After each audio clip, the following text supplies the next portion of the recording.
Speaker, the fact is that if we marketed the Honourable Malusi Gigaba, the tagline would be Malusi Gigaba downgrade guaranteed.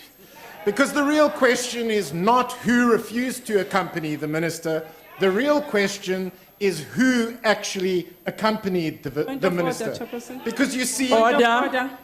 Order. Point of order. Honorable Tabashin. We request that the member refer to the minister as Honorable Minister or Minister Gigaba. Thanks. Order. Honorable member. Honorable Menir, can you please address the minister appropriately, either honorable or Mr.? I will do so. Speaker, the real question is who accompanied the minister. You see, because the minister was accompanied by his economic advisor, whose mad ideas would turn South Africa into Venezuela. And this on an international investor roadshow designed to restore confidence amongst investors in South Africa. The madness has to stop. And so my question to the minister is, will you fire your economic advisor? And if you will not fire your economic your advisor, time is up. why will you not Minister. fire him? Thank you. Order. Honorable member, can we allow the minister to respond to the question? Honorable Chair, the honorable member has asked me this question as question 30, no, as 26. As question 26, and I will respond to the question at that moment. Thank you.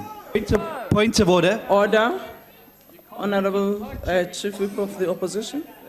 Madam House Chair, ministers are accountable to this Parliament and must answer the questions put to them. We're not going to get to that question on the order paper. The minister knows that full well. What he's trying to do here is dodge questions on his first outing. What a shame. Order. Honorable Member Steenhuisen. Indeed, as we all know, in terms of our rules, Rule 142.6, a supplementary question must arise directly from the original question, and the reply given thereto, and may not constitute a new question. Madam House Chair, may I address you, please? You can. In terms of the same rule, Rule 146. Yes. The original question was, with regard to his roadshow trip to the United States, who did he invite to join him on the trip, and what are the reasons cited by those who do not honour his invitation? Honourable Mania's question is completely germane to Section A of that particular question. The minister has been asked a question, the minister must answer the question. Honourable Member, the minister has said in his listening to the question of the honourable member, it links directly to the other question. And you are right to say maybe that question may not be there at the time for him to answer, but it doesn't mean we can then substitute it on this question.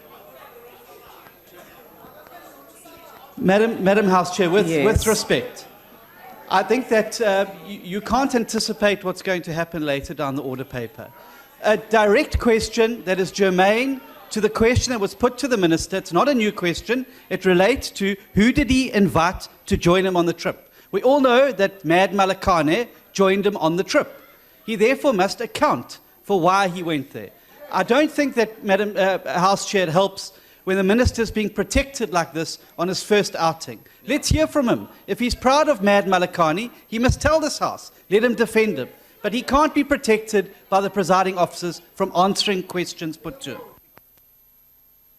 Order. Honourable Member, let's take 143, Rule 143.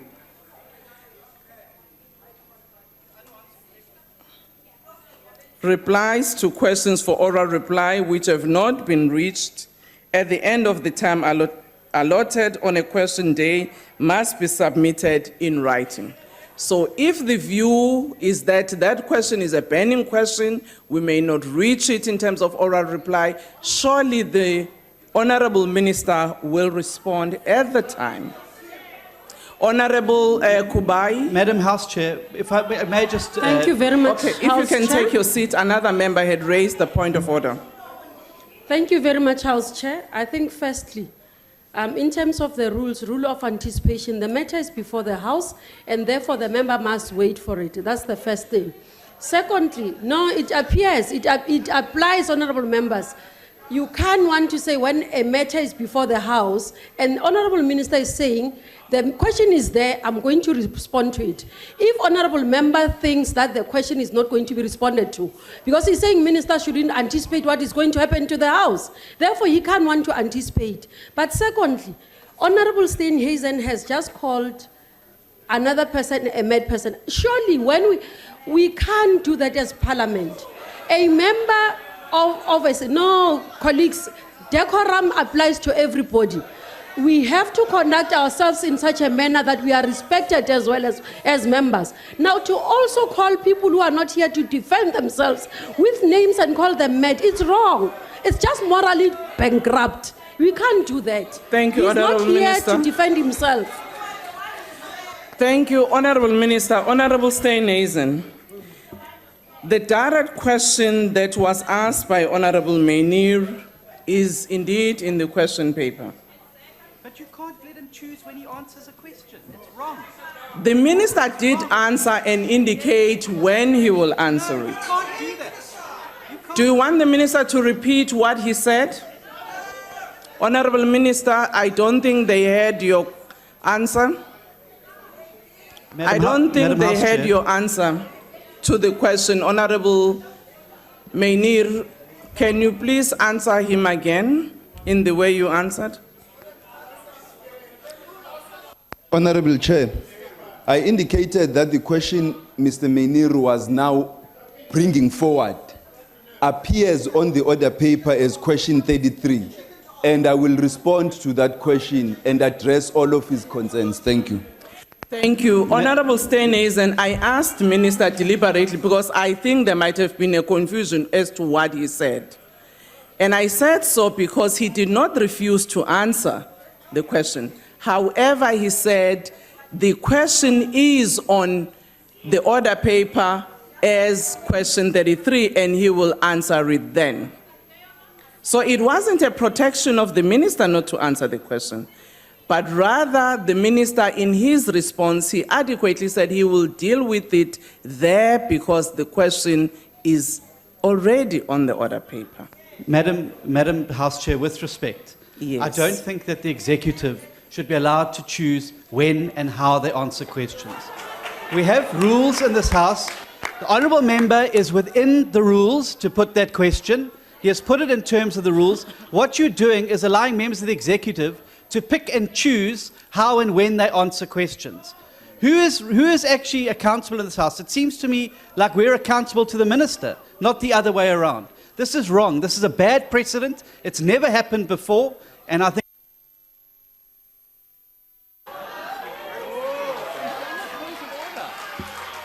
think that we're going down a very bad path if we're going to allow members of the executive. The minister has a valid question put to him. He must answer it. He can't choose when he answers it. Order, honorable members, once again, there is nothing in the way in which the presiding officers have dealt with matters that suggests any protection of the executive from answering question. The question was put, the minister responded. No, honorable members, I don't think we are correct to say what we're saying, even though not given an opportunity to do so. He said, I will answer the question where it arises. Honorable member, can we please not go back and forth on this question? And I will rule that we proceed. If there are issues that we think we need to address in terms of the rules and how one has presided, I will ask us to do it another time. For now, I actually close this matter and I proceed. Okay. On a point of order. On a point of order, yes. I haven't spoken on this matter, Chair. You can. Thank you very much. Chair, if you look at question 33, and I hope I can find it now, the question relates to whether the Minister has taken any steps to ensure that his economic advisor does not make any more public statements that are contrary to the government's economic policy, right? Nothing about the overseas trip. Then if you look at the question that was asked, where are we? It's about the roadshow. Now, the question the Honourable Mania asked is why the Minister's economic advisor went on the roadshow given his utterances in the public and undermining the government's financial policy. That's the first thing. Secondly, if there were two similar questions, Chair, the questions officer should have brought it to the attention of the two members that are the authors of the questions to get clarity to ensure that this particular situation did not occur in the first place, right? That's the second point. My third point, and the most important, is this book here, the Constitution, says that the Minister is accountable to this House, not the other way around. And we have an obligation, and the Minister has an obligation, a duty, to be accountable to this House. So I'll put it to you, Chair, based on those three facts, that the Minister must be asked to answer the question properly. Thank you. Honourable Member, with due respect, having listened to you, as I indicated, if there is any erring in the manner in which this question has been handled, I would suggest that the parties concerned write to the Speaker and to the rules, and we can then deal with it then. But for now, can we proceed?